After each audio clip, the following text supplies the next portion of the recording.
Govano Soludo ejego n'ebe ụlọ mara afọ n'ala ụlọ nwere nkeji ise a na-alụ na Dennis Memorial Grammar School Onitsha bụ nke mara afọ n'ala n'isi ụtụtụ ụnyaahụ. Oge ndị nta akụkọ anyị bịaruru ebe ahụ.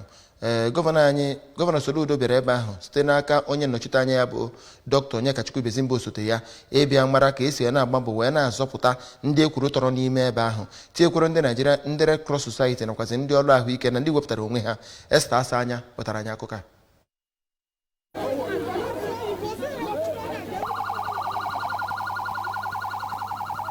Ụgbọala na-ebu ndị merụrụ ahụ nakwa nke eji egwupụta ihe bụ nke nọ chimchim inyere ndị na-azọ ndụ aka ịzọpụta ndị ya bụ ụlọ dadoro. Ndị nta akụkọ ABS kọwapụtara na n'ime mmadụ atọ ahụ ya bụ ụlọ dadoro na azọpụtala otu onye nke akọwara na ọ dị ndụ. N'okwu ya, onye nnọchianya n'okpuru ọchịchị Onitsha South nke abụọ n'ụlọ omebe iwu nke steeti a bụ Honorable Jude Umennajiego kọwara ya bụ ọnọdụ dịka ihe jọgburu onwe ya ma kelee Chineke na onweghị onye nwụrụ na ya bụ ihe mberede. Umennajiego kwere nkwa na a ga-enyocha ụdịrị akụrụngwa eji rụọ ya bụ ụlọ iji wee chọpụta ihe kpatara ọdịda ya. N'okwu ya, onye nnọchianya okpuru ọchịchị Onitsha North nke mbụ n'ụlọ omebe iwu nke steeti a bụ Honorable Justice Azuka kelere gọvanọ steeti a bụ ọkammụta Soludo n'ịkwudo wee hụ na ihe niile gbasara ịzọpụta ndị ụlọ adadoro na-aga nke ọma. Ọ gbarụrụ ihu n'ụdị akụrụngwa eji rụọ ya bụ ụlọ ya nakwa oke ọdịda ụlọ nke a na-ahụzi n'oge a. Otu ndị a na-azọ ndụ